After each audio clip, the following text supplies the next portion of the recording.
अस्सलामुअलैकुम। आज मैं 12वीं के बच्चों को हमारा इनकम्प्लीट था मारूज़ी सवालात जो मैं पहले के वीडियो में बना चुकी हूँ, जैसे कि मीर अमन किस कॉलेज से वाबस्ता थे, या चेखोव की कौन सी कहानी शामिल निसाब है। इस तरह का क्वेश्चन मैं पहले करवा चुकी हूँ, उसमें से इनकम्प्लीट था, उसको मैं आगे करवाने जा रही हूँ। ये हमारा पार्ट 2 है। तो पाबंद नज़्म किसे कहते हैं, यहाँ तक हम लोगों ने कर चुका था। अब हम लोग आगे देखते हैं कुछ मारूजी सवालात। तो देखते हैं, रोमानवी तहरीक के 2 शोरा के नाम लिखें। यानी कि हमारी किताब में, हमारे सिलेबस में रोमानवी तहरीक, तरक्की पसंद तहरीक और सर सैयद तहरीक, ये 3 तहरीकों का ज़िक्र किया गया है। तो ये तीनों तहरीक में से किसी एक तहरीक से क्वेश्चन आता है। तरक्की पसंद तहरीक के 2 शोरा के नाम लिखें, या सर सैयद तहरीक के किसी 2 शोरा के नाम लिखें। तो इसी तरह यहाँ से क्वेश्चन हम लोगों ने सेलेक्ट किया है। तो उसमें है रोमानवी तहरीक के 2 शोरा के नाम लिखें। तो इसमें आप लोग लिखिएगा जवाब में सज्जाद हैदर यल्दरम और सज्जाद अंसारी। ठीक है। अब हमारा नेक्स्ट क्वेश्चन है, अगला क्वेश्चन, आज़ाद नज़्म की क्या पहचान है। ठीक है, आज़ाद नज़्म की क्या पहचान है। तो इसका हम लोग जवाब लिख रहे हैं, ऐसी नज़्म जिसमें काफ़ियों और रदीफ़ की पाबंदी नहीं होती। यानी कि ऐसी नज़्म जिसमें ना तो काफ़िए का ज़िक्र हो और ना ही रदीफ़ का, यानी इसमें कोई पाबंदी नहीं है। अगर हो तो भी ठीक है और अगर नहीं भी है तो भी ठीक है। तो ऐसी नज़्म को हम आज़ाद नज़्म कहते हैं। ठीक है, यानी कि इसमें किसी तरह की पाबंदी नहीं होती कि ये रहना ज़रूरी ही है। तो ये हमारी क्या हो जाएगी, आज़ाद नज़्म की क्या पहचान है। अब हम अपना अगला क्वेश्चन देखते हैं। हमारा अगला क्वेश्चन है, वैकोम मोहम्मद बशीर की कहानी का क्या नाम है। ये हमारा सिलेबस से है। तो जन्मदिन, ये कहानी है, हमारे सिलेबस में ये कहानी है जिसके लिखने वाले या मुसन्निफ़ का नाम वैकोम मोहम्मद बशीर है। ठीक है। नेक्स्ट वीडियो है, नेक्स्ट क्वेश्चन, अलीगढ़ तहरीक को सबसे ज़्यादा आगे बढ़ाने में किसका हाथ था। यानी अलीगढ़ तहरीक, इससे पहले हमने वीडियो दे चुका है या मैं बना चुकी हूँ कि अलीगढ़ तहरीक में सबसे अहम नाम किसे माना जाता है। तो सबसे अहम या सबसे ज़्यादा मशहूर इसको आगे बढ़ाने में किसका सबसे बड़ा हाथ था, ये आप हमारा वीडियो में भी देख सकते हैं। और अलीगढ़ तहरीक, चूँकि अलीगढ़ तहरीक को सर सैयद तहरीक के भी नाम से जाना जाता है, तो जाहिर सी बात है कि अलीगढ़ तहरीक को सबसे ज़्यादा आगे बढ़ाने में सर सैयद अहमद ख़ां का नाम आता है। तो सबसे अहम सर सैयद अहमद ख़ां थे।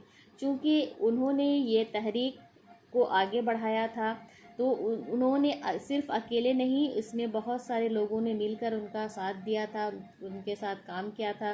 तो उनमें इल्ताफ़ हुसैन हाली, नज़ीर अहमद और मोहम्मद हुसैन आज़ाद भी शामिल होते हैं, लेकिन सबसे अहम सर सैयद अहमद ख़ां को माना जाता है। अब नेक्स्ट है, फोर्ट विलियम कॉलेज कब और कहाँ कायम किया गया। यानी फोर्ट विलियम कॉलेज को कब और कहाँ पे कायम किया गया था। तो इसको 1800 ईस्वी में कलकत्ता में कायम किया गया था। ठीक है, 1800 ईस्वी में कलकत्ता में कायम किया गया था। ठीक है। अब हमारा अगला क्वेश्चन है, अफसाना सुकून की नींद के मुसन्निफ़ कौन है।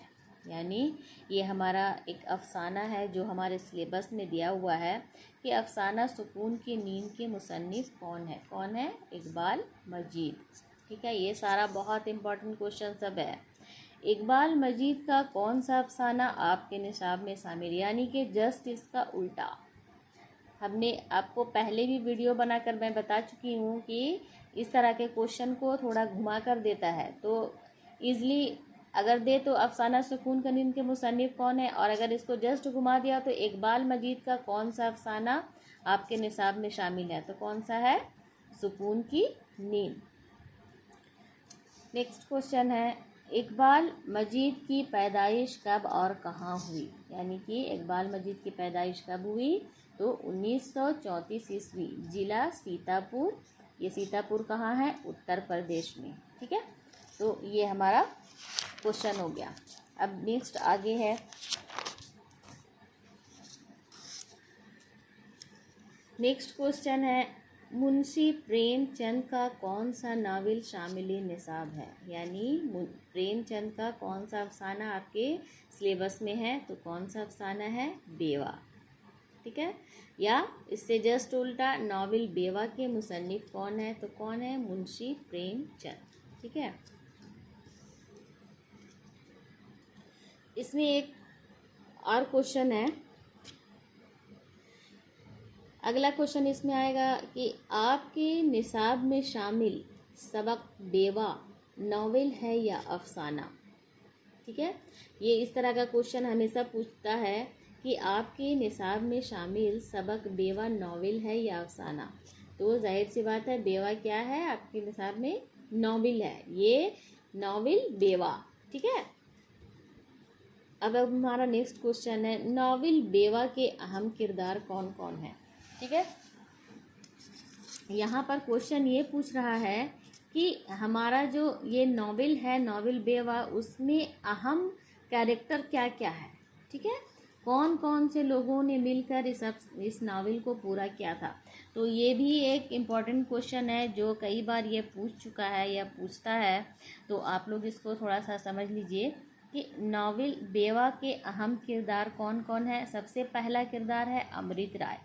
ठीक है, अमृत राय जो क्या है? पेशे से वकील है, यानी अमृत राय इस कहानी में वकील का किरदार निभा रहे हैं। दाननाथ एक प्रोफेसर है।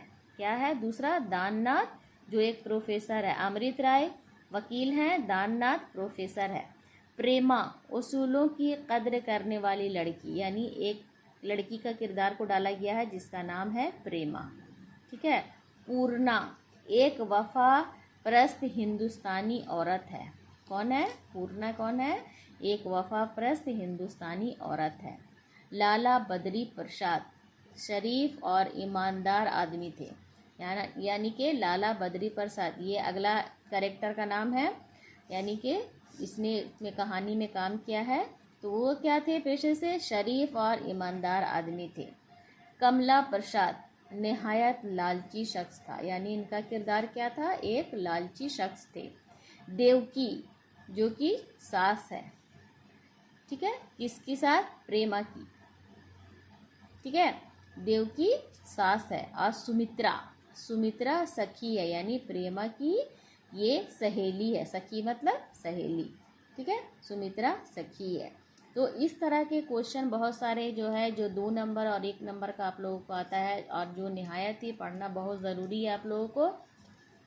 हमने जो भी आपको वीडियो में दिया है, ये सारे क्वेश्चन आंसर को आप अपनी कॉपी में नोट डाउन कर लीजिए और इसको एग्ज़ाम में अच्छे से पढ़िएगा। इससे बहुत सारा क्वेश्चन आप लोगों को आएगा।